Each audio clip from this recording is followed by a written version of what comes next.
Welcome to Florida Focus, the college football podcast. We have a Seminole and a Gator together, trying to put aside their differences and bring you the fantastic world of college football. Thank you for joining us on this ride of hype, hope, and hilarity. My name's Brandon, and I'm joined by Chris. How are you feeling about today's episode, my good friend? Very good, very excited. It's a bittersweet time of the year.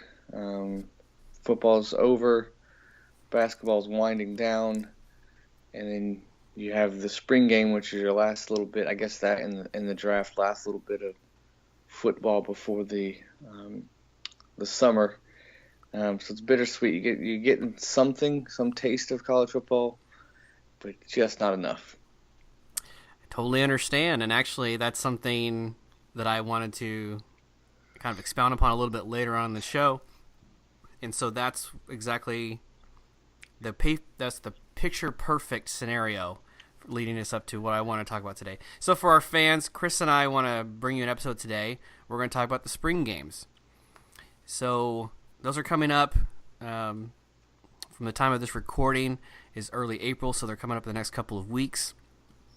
And just as Chris mentioned, they're kind of something to tide us over and get us into the fall. So UF has a spring game, and this year they're generally around the last weekend of April or maybe the third weekend. I'll kind of throw it to you, Chris, just to kind of get us started. What are some of your thoughts on the spring games? Besides what you just mentioned, what other purposes does it serve? And then maybe some thoughts you had on the Gator perspective of how their spring games go.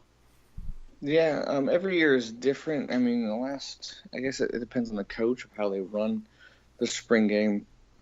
But typically, you're not really going to find too much, or you shouldn't really get your hopes too excited. And everything you see, you definitely have to take with a huge grain of salt, because it's not going to have a full squad. It's not opposing teams or rivals, and you're not in anyone's stadium but your own. The stadium's usually not completely full. You don't have a full roster. You're not throwing out your full playbook. And for a lot of the guys, freshmen and transfers, it's their first time, working with each other. So you definitely have to factor all that in when you see something, when you see a play, when you see a playmaker. So it's interesting because there is that aspect of it, but it's pretty cool to see. What I look for really is the big spots that are the big holes that need to be filled, seeing who has potential to fill that, and obviously starting with the quarterback, you always want to see how good your quarterback's going to be, especially if you had either a senior or something leave the year before, or maybe there's a quarterback battle going into the spring game. It's interesting to see how they do, but really you can't really put too much weight into it. Because it's not really a real game, real game atmosphere. But it's still something cool, really something cool as a fan to experience, to see, just see your team suit up, put on the helmets and cleats. But it's just a fun, relaxed atmosphere. And if someone makes a great play or doesn't make a great play, you really can't get too excited or too down about it, because it's just a practice. Right. And actually there's something there you mentioned I hadn't even thought of, and that's the fact that for some players this will be the first time they have any kind of on-the-field action, like the transfers you mentioned. So that does add a kind of an exciting element for maybe guys that are early enrollees or at the school some other way like that. So yeah, and especially for us, this year's going to be even crazier with new coaches and new systems completely. It's going to be really cool to see. Yeah, the new coaches, I think that is going to make both of our spring games something newsworthy across the state, probably without a doubt. You also have Florida Atlantic with Kiffin's only second year. Yeah, we have in Tallahassee an unsettled quarterback situation. So you, just like you mentioned, you've got that as well.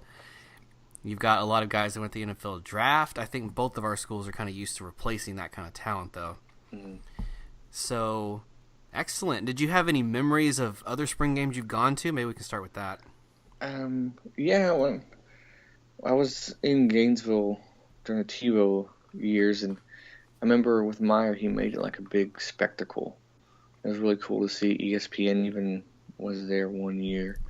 It's pretty cool to see a cool buzz. And then Muschamp came in. He didn't really care about it too much, Ah, and and they would schedule it at noon, and noon in Florida is just the worst.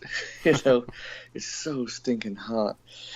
Um, but so I remember I didn't really care too much about those experiences, but it was pretty cool. When I was just, up there and didn't have other cares in the world except myself, I would get there real early so I can get up close and maybe get a high five from a player as he's coming on and there you off go. the field. And some of the players would throw their gear and into the stands. And I remember wanting a glove or a shoe, and now I'm like, get your laundry away from me. It Yeah. stinks. But then I was like, I'll take whatever I can get, a sweatband, whatever. You know, you got any leftover, what's that, eye grease? Give it to me. That's, yeah. But it was pretty cool. It's a chance to get close to the players and just see, the camaraderie and them up close. And man, the players are already huge. But seeing them up close in their gear with cleats on, it's like giants walking around. It's insane, especially those linemen. Yeah. So that was kind of cool. I didn't really follow too much the plays back then, but now I kind of look more towards, okay, does this new guy have potential? Is this running back, is he going to fill in the gap of the guy that we're missing? Starting to see those. My focus has shifted into that as I've grown older. Okay. But one thing actually is really cool about Florida. I don't know if they still do this, but they did this for the longest time. The morning of the spring game, I'm talking like 7 a.m. morning of the spring game, they would have like a garage sale.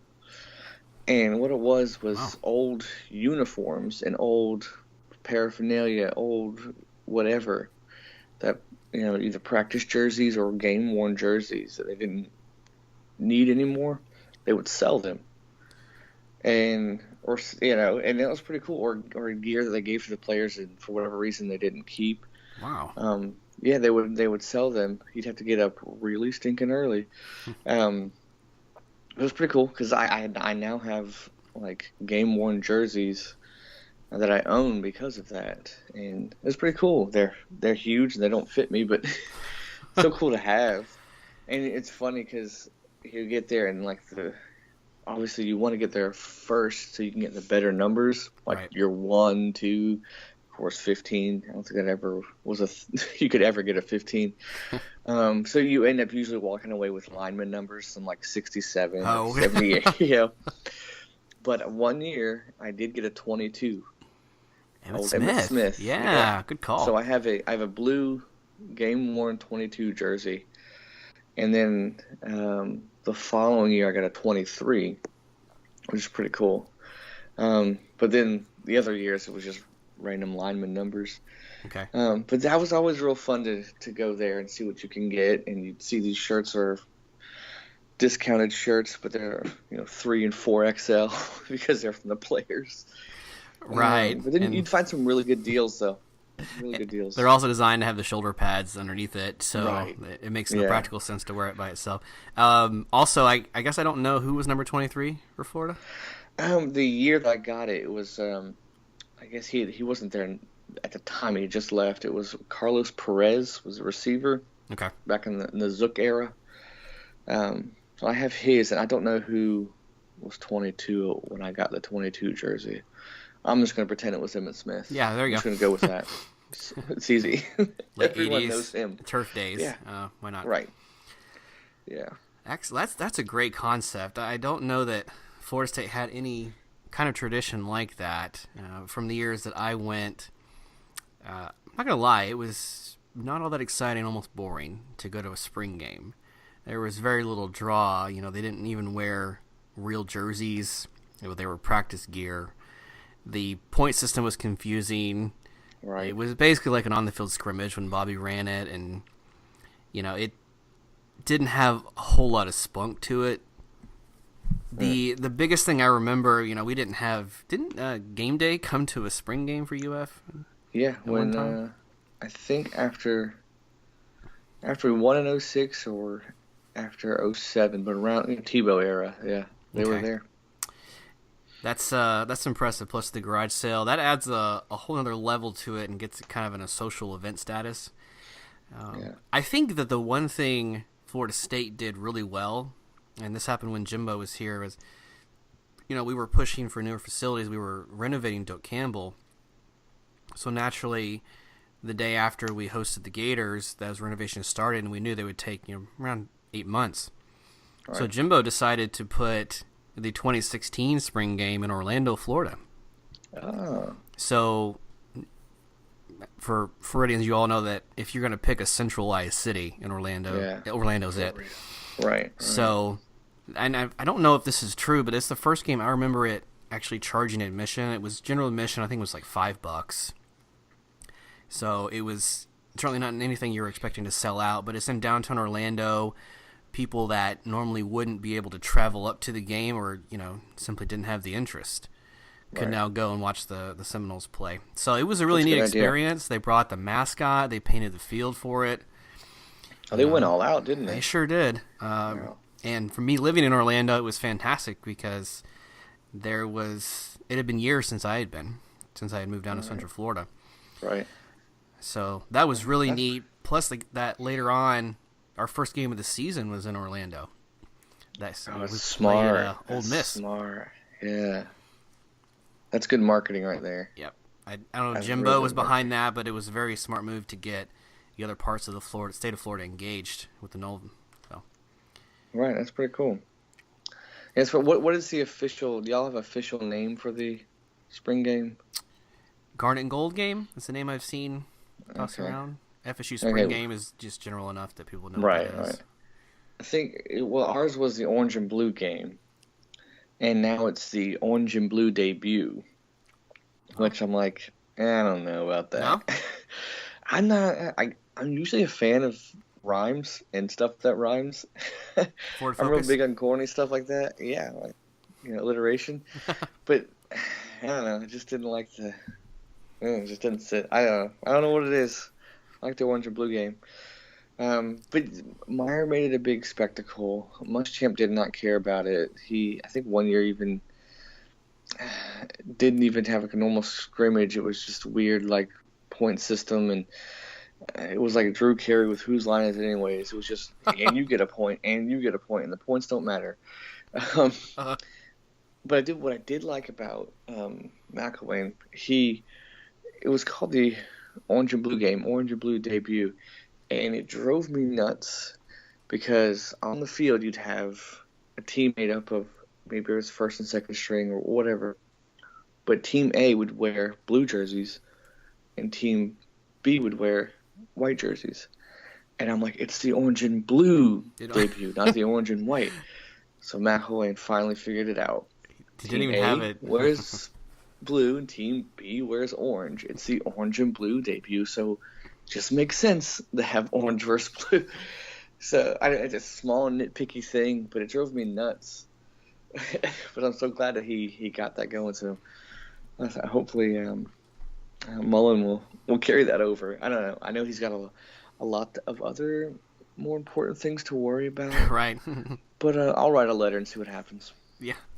Handwrite it? You're going to break out the pen and paper, put a stamp? Oh, you won't be able to read my handwriting. Maybe I'll just send a video. Oh, there you go. Okay. Yeah, it's just easiest. The modern fan, Yeah. Mullen, put everything aside. Drop what you're doing. Watch this video. Please pay attention to this, yeah. Yes. So, yeah, you mentioned the structure of it and the points, and that was one thing that was so hard about watching that game for so long. Jimbo did kind of make it more creative, and so it was more like a game. There was, a running clock, of course, and he would be out on the middle of the field. I'm sure other coaches did that as well. You get the experience of the field, hearing a little bit of the noise. I would say maybe almost half of the stadium at Doak would fill up for a spring game. Right. I'm kind of ballparking that, but it certainly wasn't anything close to full. Yeah, yeah. I think it's the same. I think it was the same about for Florida too. Okay. I think. Well, obviously when Meyer was there, it was close to full, but typically prior to him and after, it was about half. Interesting. And I wonder if does Florida charge admission for the spring game? To my knowledge, I don't remember. Okay. Oddly enough, being and charged. having worked in customer care and other businesses, you actually have more attendance when you charge for admission. I don't know why this principle works, but people think if an event's free, it's not worth going to. That's the only theory that I've heard and is substantiated. Right. So if you charge a little bit, you have more people show up. Yeah. Huh. I didn't think about that. I'm trying to remember if we did charge. I don't think we did though. But it's interesting that that's kind of backwards. But Well, I don't know. so the Orlando game in 2016 was $5. In 2018, the game we're all looking forward to, of course, we have Willie Taggart, new coach. Admission is $10. However, after the game, with your admission is included a free concert. And I think you and I have talked about this, but for the fans, Yes. it's going to be a 90s throwback concert. It's going to be Villanova Ice and Salt and Pepper. That's great. That So- is. I hope that he plays a Ninja Rap. I'm not a Florida State fan, but I'd go just to hear Ninja Rap. Here's the ironic part about this. If you actually watch his original Ice Ice Baby music video, Yeah. he's clearly wearing hurricane gear. Right. He is from That's Miami. right. You're not going to believe what I saw a couple weeks ago. He posted a video on the Florida State Seminoles page wearing Seminole gear. Oh, come on. Why would you sell yourself out like that? I don't get it. Stay true to your team. We'll talk about Come this on. later, but I actually don't even I dislike Miami more than I do Florida, which a lot of Florida State fans will probably disagree with me on. But I'm gonna go watch your concert. Don't pander to us. You don't have to do Yeah. that. Stay who you are. Yeah, you don't have to. Yeah, I don't know. Come on, Van Winkle, you're better than that. You're better than that. Oh, I always his real name throws me off. Excellent. Yeah, So- I don't like it. Yeah, we can get into that later, but I don't like when people do that. Celebs, whoever. I don't like. Just if you're a Miami fan, you're a Miami fan. Like you don't need that. But yeah, but I digress. So that's kind of an interesting twist. From what I understand, other schools have kind of done other things like this to draw in more fans, like fireworks and just bigger festivities. I had never heard of the garage sale for UF, but that's a cool draw. I would Yeah. definitely wake up early for that if I were a fan. I have a quick question for you. We kind of touched on this already. The timing of the games. Let's maybe talk a little bit about why we think it's late April. And you'd mentioned getting some people some first-time exposure. Is it also maybe because school and the semester is about to end and they want to give something to think about over the summer? Any thought to that? Yeah. Well, I think as you go into summer, you have a chance to lose the players. Maybe they could slack off on their diet or possibly get into trouble. It's one last thing to motivate them to go into the summer and into fall practice. I think it's a good thing. It's a good thing, obviously, for the fans, but the players need it too. They need to constantly be reminded of who they are, what they're playing for, what's at stake, and all that stuff. So anything really that's important, you need to be reminded constantly. Yeah, and I touched on this earlier, but I wanted to go back into the whole purpose of the spring game. And I'm going to go a little bit back in history to kind of make my point here. Okay. In the ancient Roman civilization, Wow, you are going back. I thought you were going to be like, oh, in the 40s. ancient Roman civilization, the government that existed at the time had an overbearing citizen base. And by that I mean they had constant interruptions in their court, in their legal proceedings. People were clamoring for new laws, new justice. And eventually the government basically said, okay, we're tired of this. You guys are too involved. We can't get any work done. So they actually started throwing events for the people, and it was called Bread and Circuses. It kind of sounds true to the name. They would feed them, and they would have some kind of entertainment to go with it. And this was the government solution to say, okay, you're really involved, you really see this as important, but we need to give you some sort of distraction to get you out of our hair. Okay. This is Oh, kind look, of a ball. Go chase it. exactly. Here's a trapeze artist. Here's some guy twirling fire. Whatever the case would have been. So this is the way I've started to see the spring games for colleges. You're coming off of the bowl season in late December, early January. You've got summer coming up. You got the NFL draft around. So the schools have said we want to give our fans something because it's going to be too long of a break, or other schools we have to kind of one up or keep up with the other programs around us. And so, like you mentioned, there's no need to not keep it fresh in their mind. Right. So this is a modern day, in my opinion, Bread and Circuses form. I think we should change the game name to Orange and Blue to Bread and Circus. Bread and Circuses. So that's my convoluted take on that, but I feel like it pretty much fits. I think most fans absolutely. would probably agree because it's superfluous. There's really no point to it, other than to kind of get you a little bit of excited. And I don't know, maybe we're seeing a turn where these kind of make a little money for the school. Who knows? Yeah, and it's also a good recruiting tool too.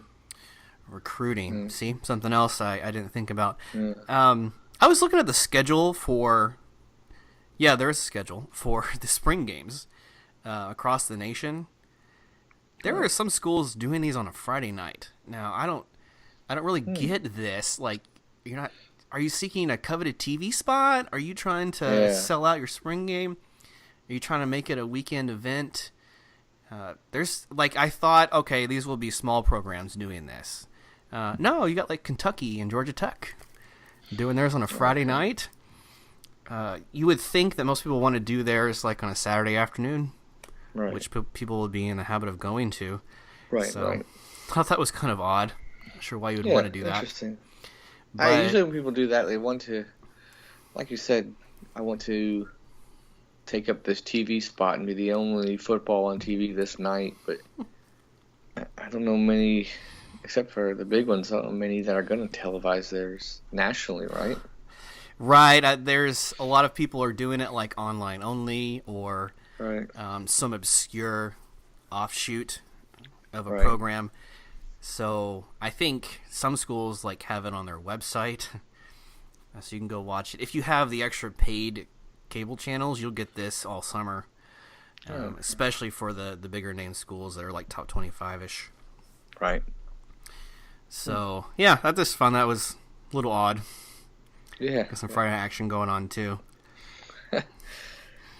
Actually, I went to, speaking of other ones and the big ones, in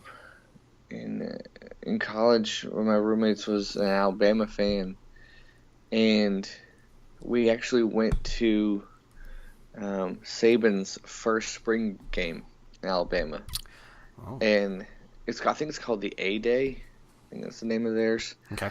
And it was packed. It was absolutely packed, and we were way up there in the nosebleeds. For a And spring that was game? for a spring game. Sold out, packed stadium. I mean, you see why, because he turned out to be really good Sure. at coaching. But yeah, but it was just kind of like, okay, I've been to some spring games where there's a lot of people, but nothing like the A-Day in Alabama. Okay. And this is before he was who he is now. Right. I can't imagine what it's like now. That's crazy. You know, I had one other game. I didn't go to it, but I think it drew enough national attention it caught my eye. This was. Do you remember the OU versus USC national championship game? This was I think it was 03, somewhere around there. Reggie Bush, Matt Leinart, but they played Oklahoma. Yeah. And it was simply no contest. It was 55-19 final. Right. So the aftermath, all eyes would be on a program like this. So this was, in my experience, the first time I remember a spring game really standing out, especially one that wasn't my own. And it Okay. was, how is Bob Stoops going to rebound from a game like that, where it was just clearly outmatched. And we know he was a great coach. We've talked about him on your Florida assistants episode Hmm. before, Yeah. where you knew he would do it. And looking back now, I think he won the Big 12 with something like 6 different quarterbacks. That's just insane to think about. Yeah. Yeah. But I remember there was a spread in either ESPN the magazine or a major college football publication that had a full spread, like 2 pages, of their spring game. And it was late April, and it was, who's the guy come back for quarterback. I couldn't even tell you the name now. But I remember that stadium being sold out. Huh. And so this was the early 2000s. I remember seeing it then. I'm like, man, I never thought at the time it would catch on or be any kind of craze. Right. Right. But you can see that for the bigger programs, it does mean a lot. Yeah. Yeah. And I know that UF's been trying to make it like a whole day event. Like FSU is doing a concert, but I believe in the past they've scheduled baseball games like right after. And like, hey, go over and watch the Gators play baseball, or a few other like women's events going on or that weekend or that day, Yes. and they're trying to make it a whole, big deal, big bread and Brent Circuses. bread and circus deal. Yeah, Yeah, so it's funny you say that because it seemed like a big circus atmosphere. That whole, I think they've been trying to do it like, hey, it's this whole weekend event. and just to add a little cherry on top of that, Florida State is the only college that actually has a real circus. That's right. So we've actually And it scheduled. really hits home. We've had circus events those weekends, and then just like you were saying about baseball, in fact, there's a baseball game like 2 o'clock that Saturday, and then the spring game starts at 6. That baseball game is sold out, believe it or not. Okay. And people are trying to. I wanted to go to the game, and couldn't manage a ticket. So you have the option of going like Friday night and then like the Sunday after, if you Right. want to. But like I will be traveling to Tallahassee this weekend because it's becoming more of a destination event, which is great. That's cool. That's cool.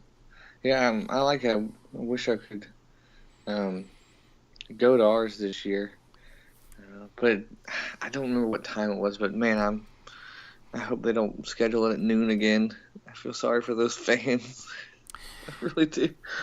Sorry to go back to this, but man, Florida at noon is just not fun. No, it's not, and I mean it doesn't even subside until halfway through the season. Right. Right. You get those September games, and you're just praying for a night kickoff. Yeah, well, I think the last, I don't want to say 6, 7 years, Florida, because they had an issue with the first, handful of games being at home, they would schedule them at noon, and there's so many people with heat strokes and passing out at the stadiums that I think they just pushed until like all night games. Wow. In September. And there've been the last like handful of years they've been doing that. Which I think, of course, for the safety of the fans and players, that's great. But it also puts the Gators at a little bit of a disadvantage because the weather is such a home field advantage factor, if you will. Other teams don't know how to face the humidity and heat when they come to Florida. Yeah, it can still be hot at night though, well, humid and sticky. Oh, but sure. I agree though. Yeah, that's one thing that the northern teams aren't used to. Absolutely. Well, that was pretty good. Any other thoughts you had on the spring games or? No, I'm excited about this year. I'm always the position that I look at personally. Obviously, quarterback. Unless you have like a seasoned veteran coming back in, Heisman candidate, whatever.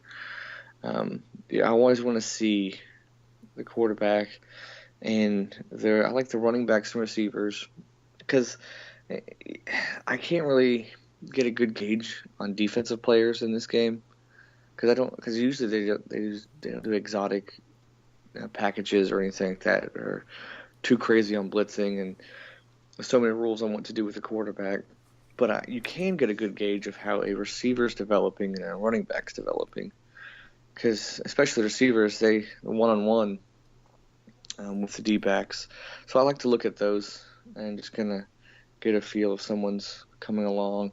And they always say, like, you want to see the backups because there's a saying that says you're only as good as your backup. Because you're one injury away from putting in your second string quarterback or Sure. Safety, whatever it is. So I do like to see the backups a little bit. And I know I'm not going to see too much out of them. But I just want to see, do they have the it factor or maybe potential of the it factor? Do they look lost? Do they look scared? What's their demeanor on the field? I like to look for that stuff. Very good points. Yeah, with the quarterback, you only get so much because they have the I can't be touched jersey that they're wearing. Yeah, exactly. They might as well put those bubbles that they have, like the bubble soccer. Oh, They might as well put those in the quarterback. yeah. So, like, you're not going to see any quarterback rushes or anything extravagant. Yeah. You're not going to see a dive for the first down by the QB. They're just not going to extend themselves that way. It's got to be so frustrating as a defensive player in those games. So frustrating. Yeah, because I've seen plays where this probably works to the defensive player's advantage, where they would get the pressure, they'd get inside, and they would just touch him with two hands, and the play's dead. Yeah, there is that. Yeah. So that's a cheap sack, if you will. Right. Had this task with, but yeah, absolutely, you can't lay the guy out, which is what you work for. Right. So that'd be fun. It's gonna be interesting, especially with the new coaching system for both of us and for UCF as well. It's gonna be interesting. Absolutely. Well, that's a great take. Chris, our fans have their own spring game memories. We have a lot of fans out there from both schools. Would you remind the fans how they can get in touch with us to share with us their memories or some other thoughts or something, an aspect that we might have missed about these games? Yeah, absolutely. There are many ways to contact us, and like I said, please let us know. Please leave a comment, feedback. I know some people know us and would like to text or call, and that's great, but also leave a comment in our many ways to reach us with our website. Probably the best way. And it's FloridaFocusPodcast.libsyn.com. That's Libsyn, Libsyn. Facebook and YouTube, Florida Focus Podcast. Twitter, @FloridaFocusPod. And obviously email, FloridaFocusPodcast@yahoo.com. Many ways to reach out to us, to download the episodes. Please, we'd love to hear back from you. If you can remember if Florida charged or not, I would love to know. Or any other memories that you have, please hit us up. Excellent. Yes, and trying to work on something here, so no promises or guarantees yet for our fans, but I think in our future we can safely say there's going to be some kind of prize or reward if you start using these venues to reach out to us. So I'll just plant that and kind of leave it there, and then expect all those comments to start flowing in. I kind of want to know about this prize too. Am I eligible? Yeah, we'll see. Okay. I don't want you to go out there and create like this fake profile to get all these chances to win stuff, but I'm creating some bots. There you definitely. go. I'm gonna win. I'm gonna win. Maybe that'll pay off. I'm in it to win it. Right? Excellent. Well, thank you always to our fans who have listened. We appreciate the time that you've spent to listen to us. We appreciate you sharing it with our friends. Go on iTunes and give us a 5-star rating. Give us a review. We want your honest feedback. We do appreciate it. Anything else before we sign off for the day, Chris? No. Going out there to the spring game, have fun. Stay out of the heat, especially in Florida. And go Gators. Go Seminoles.